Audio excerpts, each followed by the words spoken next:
নাটোরের লালপুরে ছাত্রদল নেতাকে থানা থেকে ছিনিয়ে নেওয়ার ঘটনায় নারীসহ 4 জন গ্রেফতার।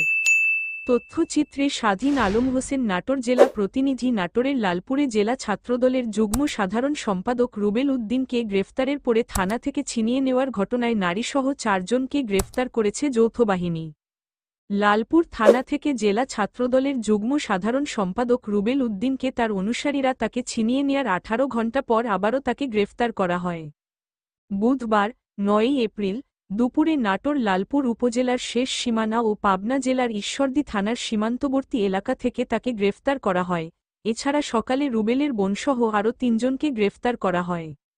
গ্রেফতারকৃতরা হলেন 1 মোহাম্মদ রুবেল উদ্দিন, জেলা ছাত্রদলের যুগ্ম সাধারণ সম্পাদক; 2 মোছাহ রূপা খাতুন, 25, রুবেল উদ্দিনের বোন; 3 মোছাহ ফারজানা ইয়াসমিন বৃষ্টি, 20 ও 4 মোহাম্মদ মাসুদ রানা, কদিমচিলান ইউনিয়নের বাসিন্দা ও যুবদল নেতা।